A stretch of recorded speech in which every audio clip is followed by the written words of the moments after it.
I'd like to start out by thanking all of you for posting your questions, and more importantly, making this video possible as a result. Let me quickly add, over the past few months, I've received a great deal of messages from viewers expressing how much they enjoy these question and answer videos. And I just want everyone to know that I feel the same. So with that said, let's begin. With the legalization of recreational marijuana, would the no drugs rule be waived for members wanting to open up a dispensary? I don't believe there would be any issue if a member wanted to open one. It's a profitable business, so why not? And it's possible that guys are already involved in that type of business. Were there any other crime groups in New York City you were weary of during your time? Or was Cosa Nostra still the top dogs in the city? I believe the word you're looking for is leery. And the answer is absolutely not. If anyone was concerned or fearful back then, it was other people or other dogs, not us. What percentage of members currently active in New York City do you think are secretly cooperating or giving information to law enforcement to some capacity? As far as percentages, in all honesty, I have no idea. Over the past few years, I've come to find out that there are a lot of guys cooperating and providing information, which is devastating to a crime family, as you can imagine, but it does go on. Have you ever heard of a member being shelved and not accepting it, such as continuing to contact members, etc.? I'm curious how this is addressed. I personally never knew of anyone who did this. Being on the shelf is like being dead, but you're alive, if that makes any sense. In essence, you're considered dead by the mob. And if a person decided to go against the grain, I'm more than sure that he'll be made an example of.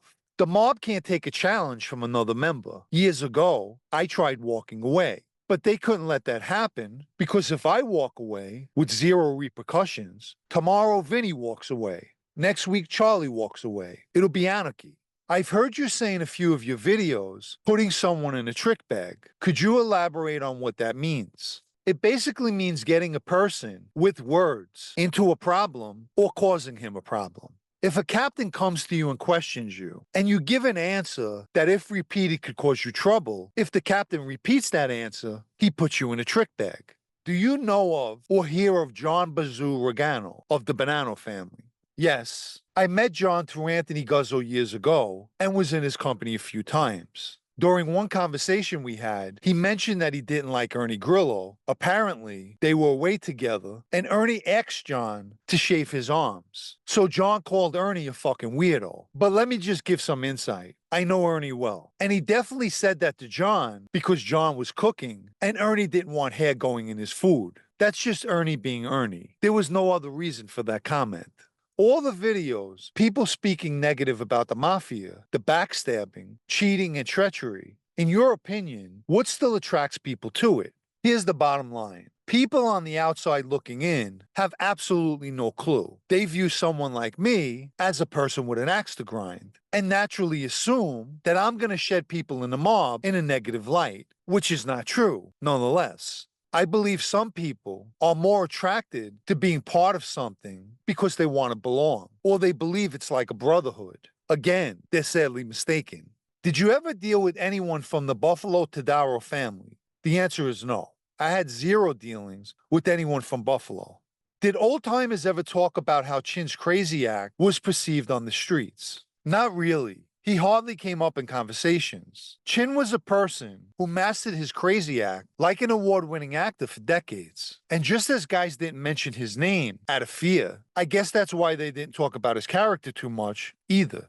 During your time in the life, did any of the Lucazi crews have a weekly meal at their club like Bill Catolo's Wednesday night shape-up?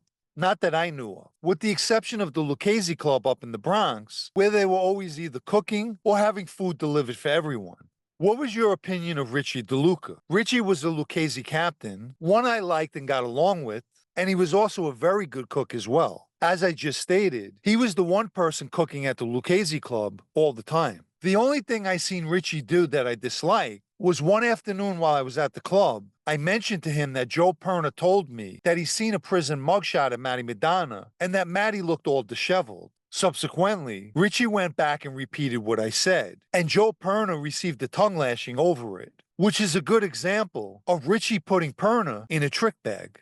In your recent video, you mentioned that in life you have no friends. While I agree with you, does it surprise you that there are still people looking to get into that life, knowing the final outcome won't be a positive one? I believe I answered this a few questions ago, and the answer is that people, myself included, sometimes have to learn the hard way.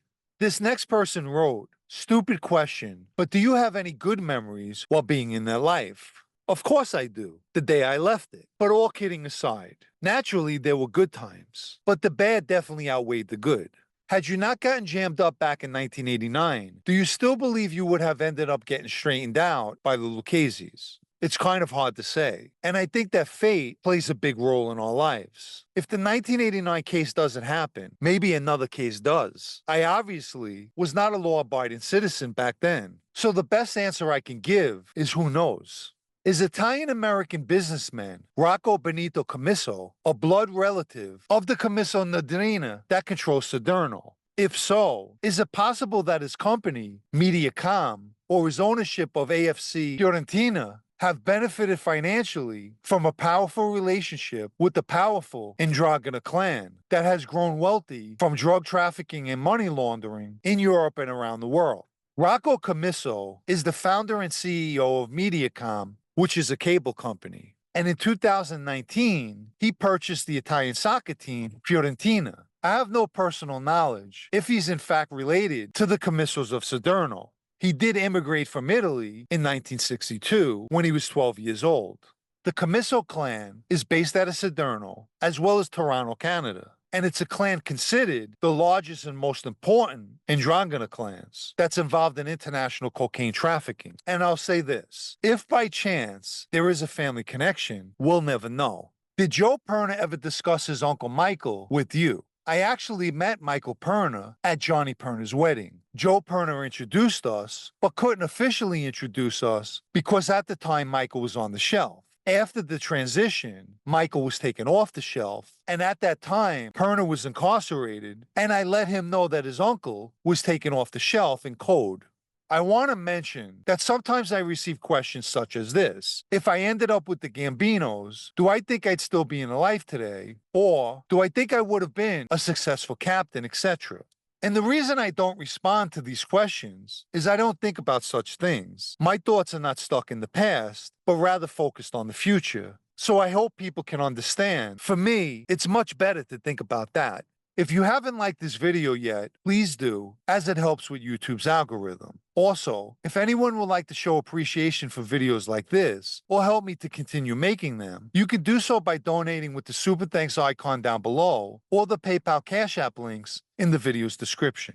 And for the final question, any major regrets since leaving the life? I'll put it this way. Severing my ties with the mob came after the mob severed their loyalty and trust with me. So there's no regrets there. But I do regret any dealings I had thereafter with the FBI. It's similar to someone on the outside of the mob having a misconception, as I often state. And the same goes for the FBI. I've always heard what slimy bastards they were, but it wasn't until I seen firsthand what they truly are and about. So again, any dealings that I had with the FBI after my departure from the mob is my greatest regret. However, they say it's never good to live with regrets because they were experiences that we considered good at one time. And now those experiences remain the greatest lessons.